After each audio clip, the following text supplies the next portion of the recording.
sallim wa barik ala sayyidina wa maulana Muhammad wa ala alihi wa sahabatihi wa man tabi'ah salatan wa salaman daimaini mutalazimaini ila mamarril ayyami wad duhur. Amma ba'd, yang sama-sama kita muliakan, kita hormati, kita banggakan Ibu Gubernur Jawa Timur, Ibu Khofifah Indar Parawansa, mata'anallah bituli hayatiha wa adamallah izzataha fil khidmah lil ummah, amin Allahumma. Jajaran Forum Komunikasi Pimpinan Daerah Provinsi Jawa Timur atau para pejabat yang mewakili, Bapak Asisten 1, Asisten Pemerintahan dan Kesejahteraan Rakyat, para tokoh masyarakat, pimpinan organisasi sosial keagamaan hadir di tengah-tengah kita, Wakil Ketua Umum MUI Profesor Dr. Kiai Haji Abdul Halim Subahar, Kiai Haji Abdul Hamid Abdullah, Imam Besar Masjid Nasional Al-Akbar, hadir juga Ketua Basnas Kiai Roziki Abah Suja, Ketua Badan Penyelenggara Masjid Nasional Al-Akbar, mudah-mudahan segera mengakhiri masa lajangnya. Kemarin sudah ramai didorong-dorong tapi belum resepsian. Semua yang hadir mudah-mudahan selalu dirahmati, diberkati oleh Allah Subhanahu wa ta'ala. Ada 3 ayat di dalam Al-Quran yang menjelaskan tentang nuzulul Quran. Yang pertama, firman Allah Subhanahu wa ta'ala dalam surat Ad-Dukhan ayat 2 dan 3. Inna anzalnahu fi lailatin mubarakah. Yang kedua, firman Allah dalam surat Al-Qadar, a'udzubillahi minasyaitonir rajim, inna anzalnahu fi lailatul qadar. Yang ketiga yang dibaca qori kita tadi, firman Allah di dalam surah Al-Baqarah 185, syahrul ramadhan alladzi unzila fihi al-Qur'anu hudan linnas. Sekilas dari 3 ayat ini terkesan ada disorientasi. Yang pertama menjelaskan kalau Al-Quran turun pada malam Qadar. Yang kedua menjelaskan Al-Quran turun di malam yang diberkati. Dan yang ketiga menjelaskan Al-Quran turun di bulan Ramadan. Tentu kalau kita mengambil pada salah satu kaidah yang jamak digunakan di dalam ilmu tafsir yang menyebutkan al-jam'u aula minat tarjih, mengakomodasi, menghimpun, mengumpulkan, menyatukan itu lebih baik daripada memilah dan memilih. Sehingga ketika 3 ayat ini kita gabungkan seiring dengan semangat yang disampaikan oleh Al-Imam Asy-Syatibi dalam Al-Muwafaqat fi Usulis Syariah, bahwa Al-Qur'anu kalamun wahid yufassiru ba'duhu ba'dha, maka kita jadikan 3 ayat ini saling menafsirkan. Apa kesimpulan yang dapat kita ambil? Al-Quran diturunkan di malam Qadar, yang malam Qadar itu disifati dengan malam yang diberkati, dan itu terjadinya di bulan Ramadan. Jadi 3 ayat ini tidak harus dipertentangkan antara satu dengan yang lain, walaupun kalau kita baca secara parsial itu menunjukkan orientasi yang beda.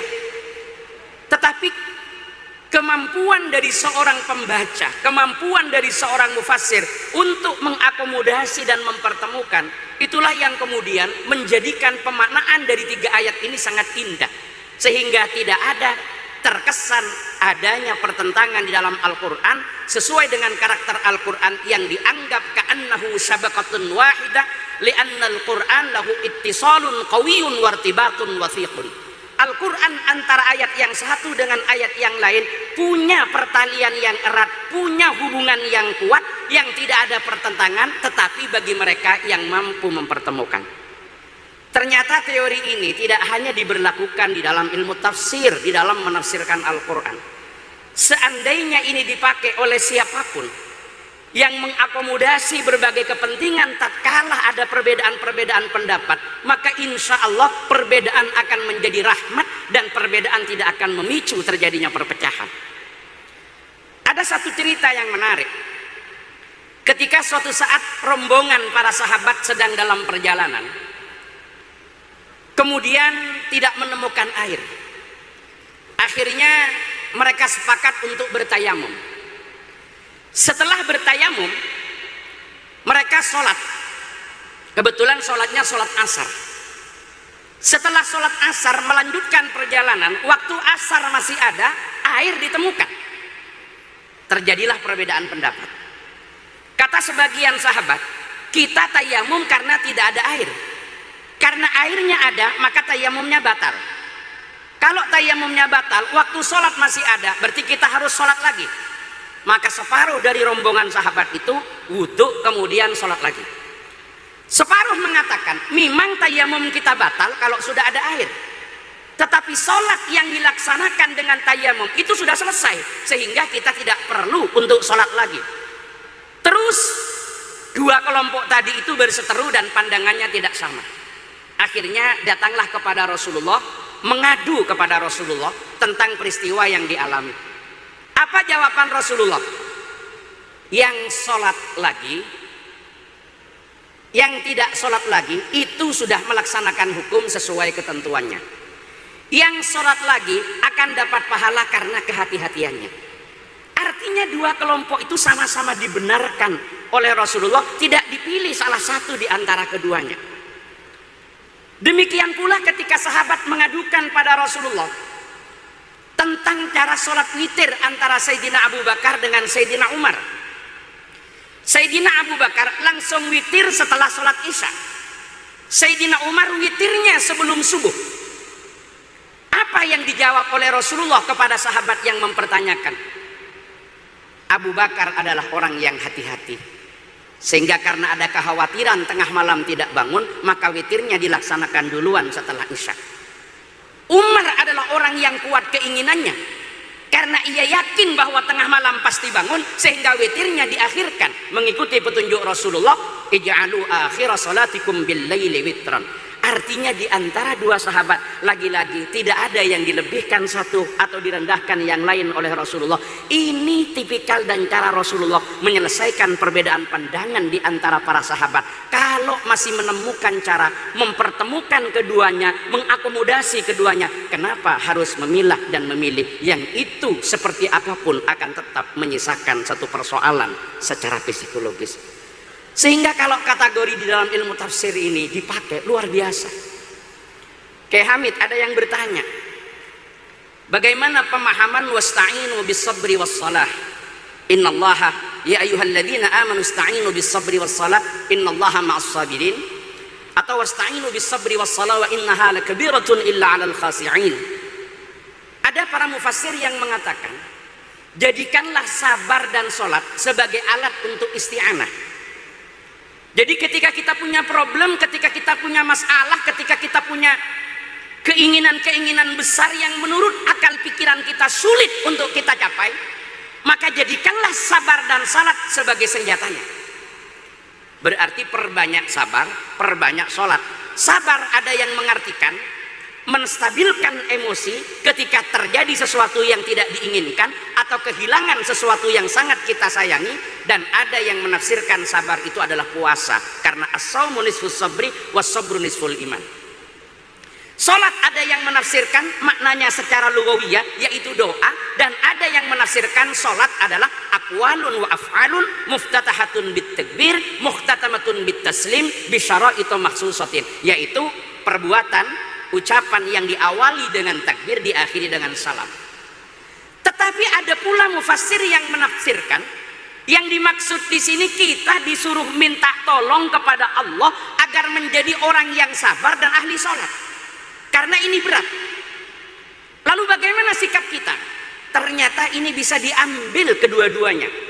Artinya apa? Kita perbanyak minta tolong kepada Allah agar kita dijadikan ahli sabar dan ahli sholat.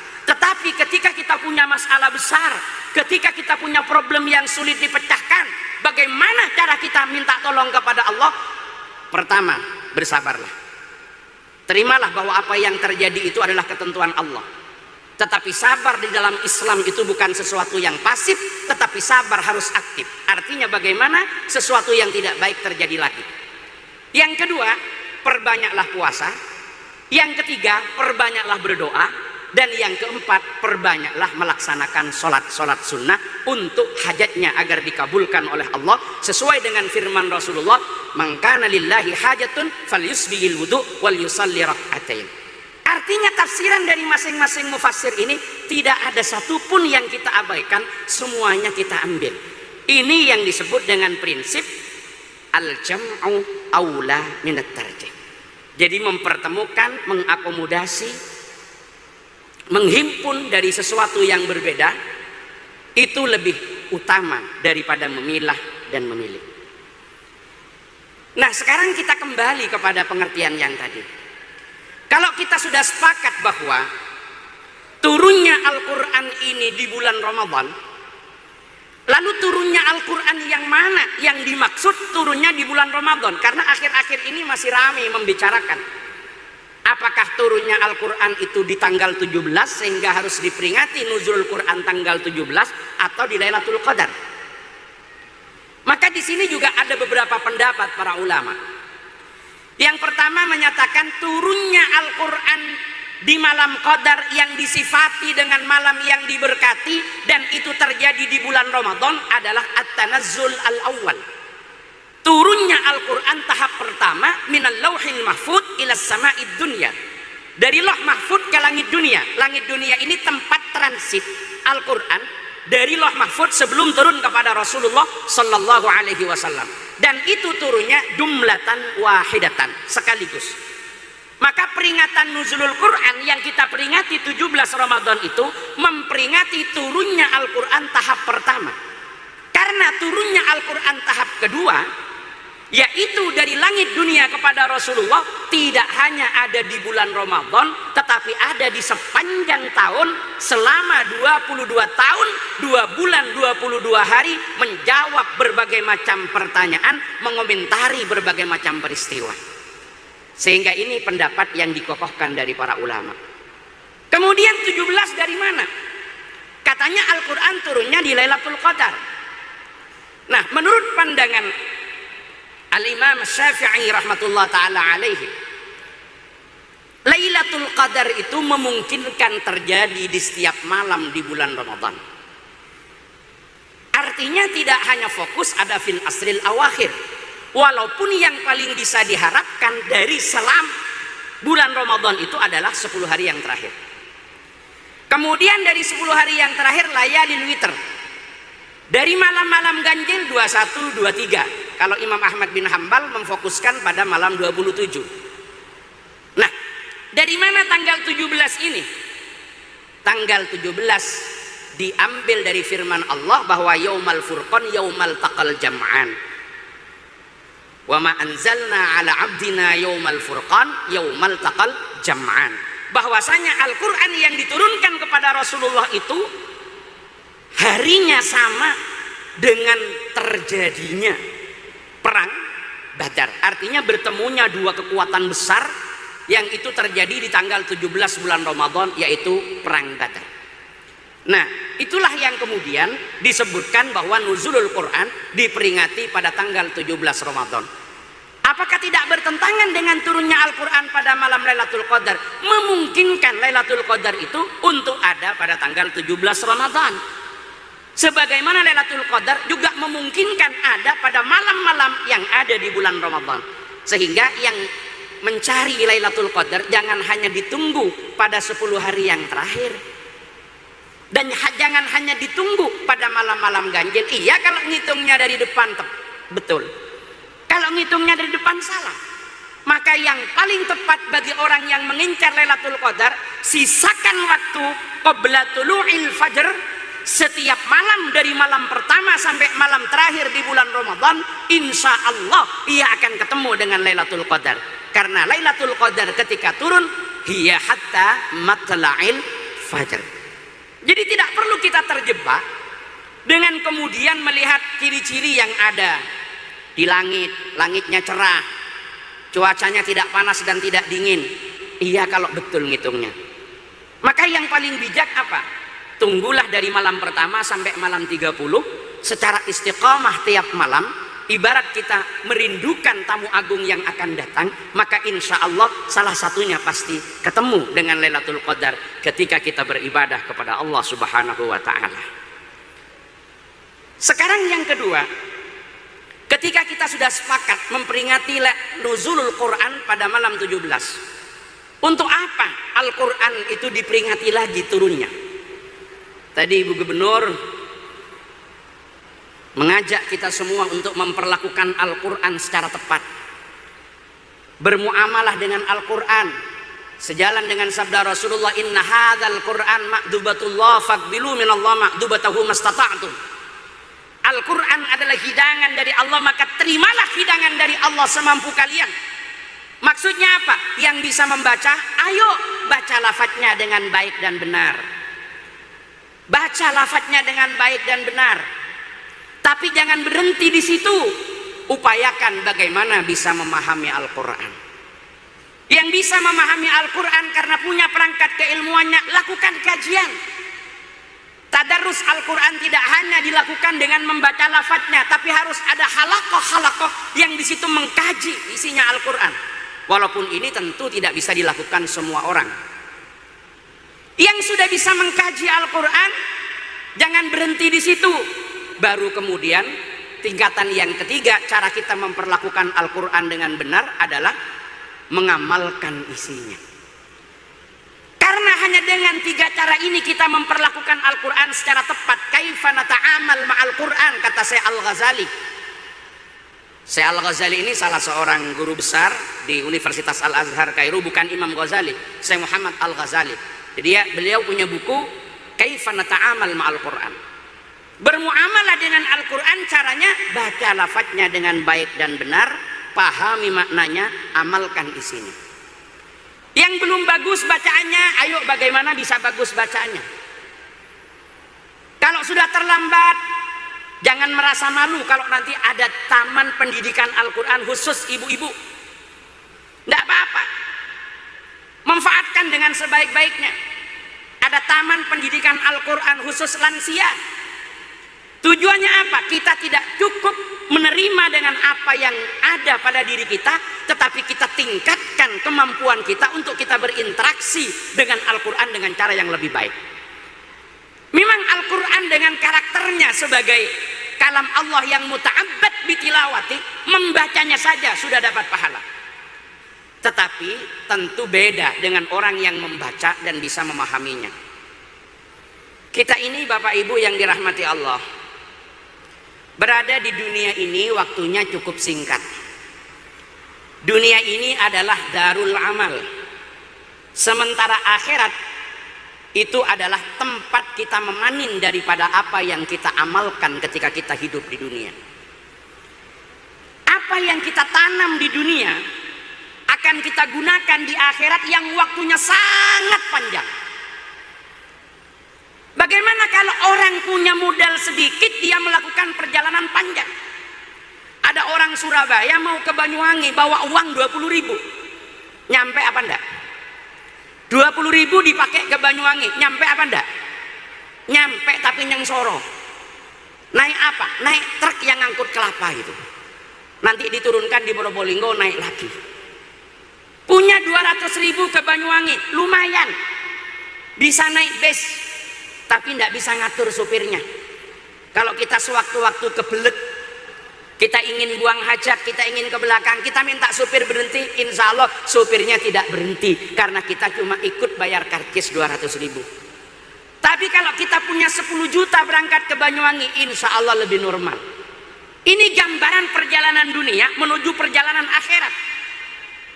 Bagaimana dunia yang menjadi darul amal, tempat kita menanam, yang akan kita panen ketika kita di akhirat, sementara di akhirat panjang, maka amalnya tidak cukup amal banyak, amalnya harus amal cerdas, amalnya harus amal kualitas. Betul, sama-sama membaca Al-Quran 1 juz. Dibaca dengan tartil, insya Allah 1 jam selesai Ki Hamid ya. Bacanya yang bagus. 1 juz bacaannya. Tetapi yang satu paham, yang satu tidak paham. Ini panen pahalanya sudah jauh beda. Disitulah yang disebut dengan amal yang kualitas. Sehingga yang Al-Quran ajak kepada kita ini bukan melihat siapa di antara kita yang paling banyak amalnya, tetapi yang paling baik dan paling kualitas amalnya. Liyabluwakum ayyukum ahsanu amala, bukan aktsaru amala. Ini perlunya di situ. Ketika kita sudah bisa memperlakukan Al-Quran sesuai dengan haknya, maka Al-Quran berfungsi sebagaimana mestinya. Sebagai apa? Al-Quran diturunkan sebagaimana difirmankan oleh Allah dalam surah Al-Baqarah 185, tidak lain adalah sebagai huda, sebagai petunjuk. Bagaimana Al-Quran bisa menjadi petunjuk? Ada yang salah paham. Karena mendapati ayat Al-Quran, wa nunazzilu minal Qur'an ma huwa syifa. Al-Quran bisa menjadi obat, akhirnya mengambil jalan praktis, mushafnya dirobek, kemudian dibakar, dimasukkan ke gelas, dicampur air, diminum. Ternyata dengan cara seperti ini tidak sedikit yang hajatnya dikabulkan. Tapi bukan ini maksudnya. Al-Quran menjadi obat apabila kandungan maknanya mampu memberikan solusi terhadap problematika kehidupan yang kita hadapi. Sebentar lagi tahun politik, tahun 2024. Kalau tidak diundur, tidak ditunda, ada pemilu. Di Pemprov Jawa Timur, DPRD, kalau tidak salah ada 100. Kalau jumlah anggota DPRD Provinsi Jawa Timur ini 100, biasanya calonnya lebih dari 1000. Kurang lebih 10 kali lipat. Berarti yang jadi dengan yang nggak jadi banyakan yang mana? Banyakan yang tidak jadi. Ini yang tidak jadi rawan. Kalau tidak kuat hatinya, biaya dikeluarkan, tenaga fisik, berbagai macam cara, semuanya sudah dikerahkan, ternyata tidak jadi. Ini tidak jarang yang stres ini. Makanya banyak rumah sakit disiapkan untuk menampung caleg-caleg gagal. Tapi kalau ketemu dengan Al-Quran dan ia paham terhadap Al-Quran, misalkan ketemu dengan firman Allah Subhanahu wa taala yang menyatakan wa asa an tuhibbu syai'aw wa huwa syarrul lakum wallahu ya'lamu wa antum la ta'lamun. Bisa jadi engkau menginginkan sesuatu tetapi itu belum yang terbaik bagimu. Ketahuilah bahwa Allah yang Maha mengetahui dan engkau tidak tahu apa-apa. Akhirnya menyadari saya, kewajiban saya ikhtiar. Seluruh daya dan upaya sudah saya maksimalkan.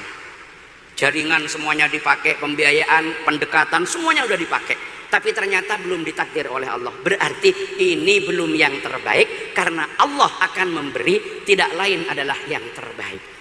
Makanya Ibnu Athaillah As-Sakandari memesankan kepada kita, jangan sampai terlambatnya pemberian keinginan yang engkau minta kepada Allah itu menjadikan engkau putus asa, karena Allah akan memilihkan waktu dan cara yang paling tepat untuk dirimu. Akhirnya nyampe juga. Ada yang sampai 3 kali baru nyampe ketiga, itu ada gitu ya. Ada yang sampai 4 kali, 5 kali, itu ada. Bagaimana? Itulah yang terbaik menurut Allah Subhanahu wa ta'ala. Ini yang Al-Quran menjadi obat. Mungkin adik-adik yang jamaah ini Al-Banjari ini, ada yang belum kawin ya? Yang belum kawin ini pernah menginginkan, mungkin ingin istrinya yang cantik, betul? Salihah, betul? Pinter, kaya, bunyai dan sebagainya. Boleh kalau punya keinginan seperti itu. Tapi apa pasti dapat? Belum tentu. Belum tentu. Udah dapat di sana cantik, begitu didatangi, diteliti, ternyata akhlaknya kurang baik, nggak cocok dengan grup sholawat, mundur. Ada lagi di sana cantik, hafizah, bagus orangnya, ternyata begitu ditanya sudah keduluan orang lain. Akhirnya ketemu kiainya, kamu sudah punya istri? Belum kiai, belum dapat. Ini ada ini bagus ini, kata kiainya. Santrinya bilang, kalau kata kiai bagus itu pasti oke, karena bagaimanapun kiai selera tinggi. Kata. Kiainya tidak salah, kamu mau melihat, tidak perlu kiai, saya sam'an wa ta'atan katanya. Tapi karena dia yakin, Ternyata begitu di akad nikah dilihat alhamdulillah akhlaknya bagus, ibadahnya bagus, ngajinya bagus, tapi wajahnya kurang bagus. Yang diinginkan hidungnya mancung, dapatnya hidungnya pesek. Apa kemudian kebahagiaan hilang? Enggak.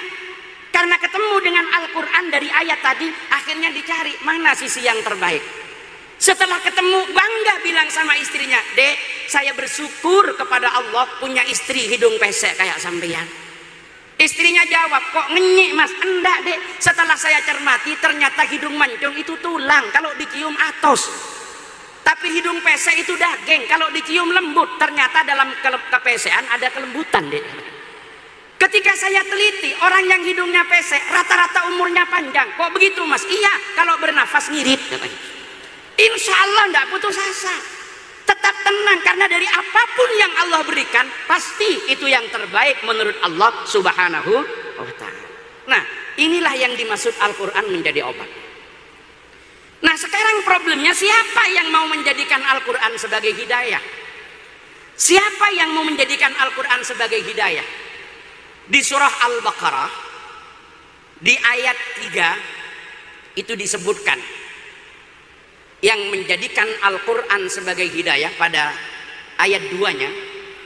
Ayat 2 surah kedua di surah Al-Baqarah. Alif Lam Mim, dzalikal kitabu la raiba fihi hudal lil muttaqin. Siapakah orang-orang yang bertakwa yang mau menjadikan Al-Quran sebagai hidayah? Diurai pada ayat ketiga. Pertama, alladzina yu'minuna bil ghaib. Ini yang mau menjadikan Al-Quran sebagai hidayah. Siapa? Orang yang percaya kepada yang gaib.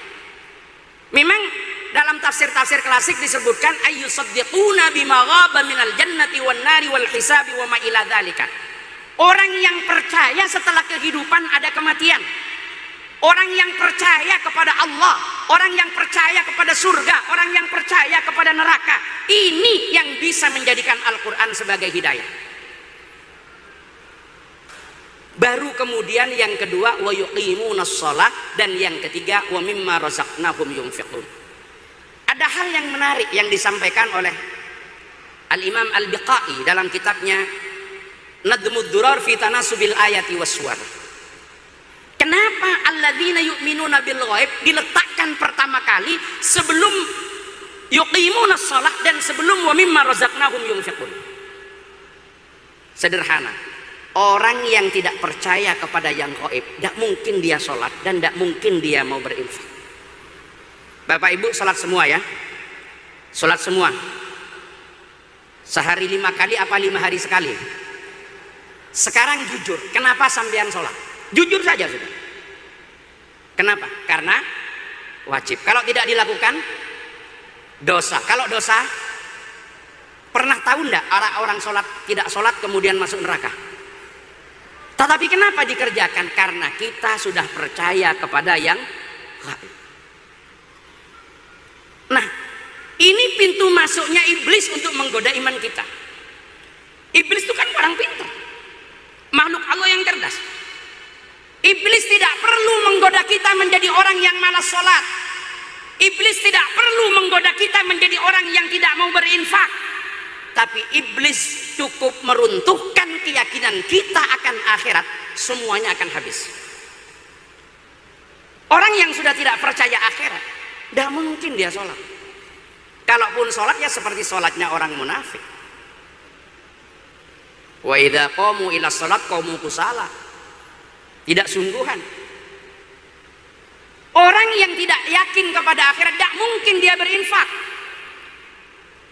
Tadi luar biasa kita melihat bagaimana anak yatim tampil di depan, bapak ibu dari pejabat semuanya maju untuk memberikan amplop. Sekarang kalau kita mau jujur, kalau kita punya uang 10 juta, kita zakatkan, kita infakkan, kita sedekahkan 1 juta, uang kita tambah apa kurang? Uang kita tambah apa kurang? Yang bilang tambah itu matematikanya rusak. Orang punya uang 10 juta, diinfakkan 1 juta, uangnya tambah apa kurang? Ya kurang, wong diinfakkan 1 juta. Tapi kenapa kita lakukan? Kita yakin karena keyakinan kita akan akhirat. Mana qasad sadaqatun min mal bal yasdad. Tidak akan pernah berkurang harta disedekahkan, tetapi bertambah. Itu karena kesadaran transendentalnya. keyakinan akhiratnya, dan itu terbukti bagi orang yang memang sudah yakin. Orang yang sholat yang bisa khusyuk hanyalah orang yang sudah yakin. Makanya terusannya wasta'inu bis-sabri was-shalah wa innaha lakabiratun illa 'alal khasiin. Itu siapa yang khasiin itu? Alladzina yadhunnuna annahum mulaqu rabbihim wa annahum ilaihi raji'un, yang punya keyakinan transendental. Insya Allah kalau keyakinan kepada yang gaib, yang ternyata bukan hanya dilatih melalui sholat, tetapi juga dilatih melalui siam dan puasa kita, kalau itu hadir dalam keseluruhan dimensi kehidupan kita, maka tidak perlu di negara ini ada BPK, tidak perlu ada KPK, tidak perlu ada inspektorat. Kenapa? Karena kesadaran transendental, keyakinan kepada yang gaib telah melampaui terhadap semuanya.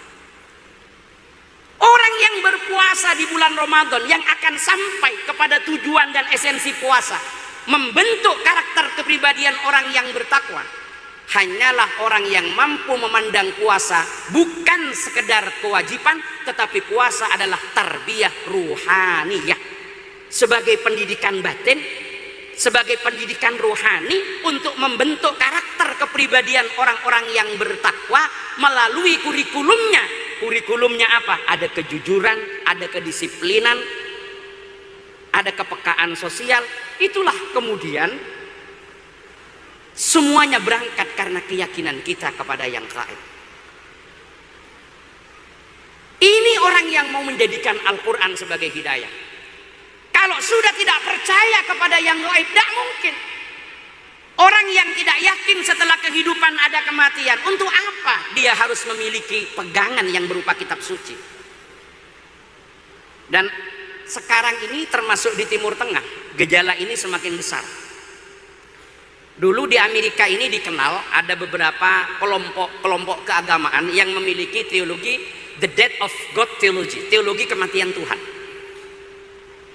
Jadi di tengah perkembangan kelompok ateis yang semakin membesar, ternyata ada mereka yang masih mengaku beragama tetapi seakan-akan mereka itu tidak punya agama.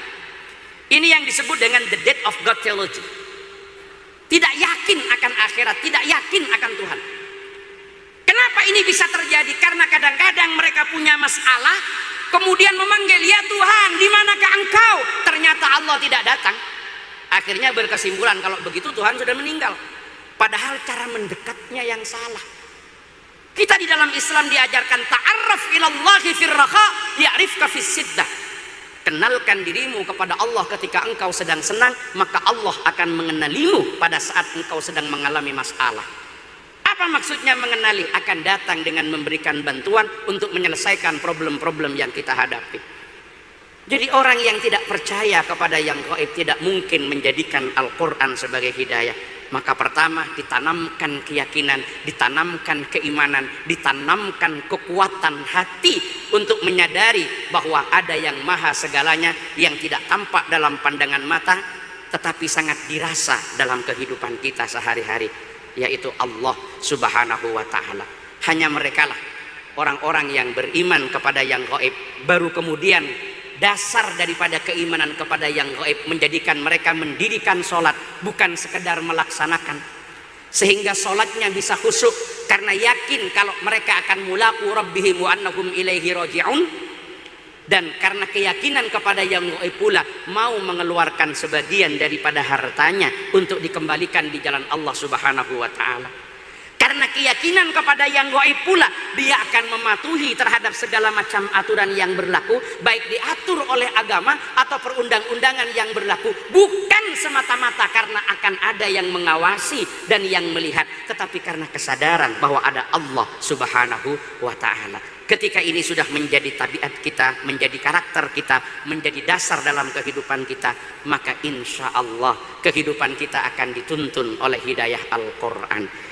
Kalau kita sudah dituntun oleh hidayah Al-Quran, maka tidak lain yang akan kita dapatkan adalah kebahagiaan di dunia dan akhirat. Mudah-mudahan di bulan Ramadan 1444 Hijriah ini, kita tidak sekedar menjadikan puasa sebagai pelaksanaan kewajiban untuk menggugurkan tanggung jawab kita, tetapi puasa mampu kita jadikan sebagai proses tarbiyah ruhaniyah, membimbing ruhaniyah kita dengan kurikulum kejujuran, kedisiplinan. Walaupun tidak ada orang yang melihat, kita tidak mencuri, kita tidak korup. Ketika kita minum air 200 mili, tidak ada yang 100 mili ditelan, 100 mili dikeluarkan pada saat kita berkumur. Kenapa? Karena keyakinan adanya Allah Subhanahu wa ta'ala. Maka ini yang paling mendasar, keyakinan kepada yang gaib inilah yang akan menjadikan sholat kita benar, infak dan sedekah kita tepat, dan pekerjaan yang kita kerjakan tidak perlu ada yang mengawasi, karena kedisiplinan kita bangun di atas aturan yang semuanya akan kita taati semata-mata karena mencari ridho Allah Subhanahu wa ta'ala. Mudah-mudahan kita diberi kemampuan oleh Allah untuk melaksanakan ibadah siam kita dengan sebaik-baiknya, sehingga kita mampu mendapat rahmat maghfirah dari Allah, dan pada akhirnya kita akan mendapatkan itqun minan nar. Al-Fatihah.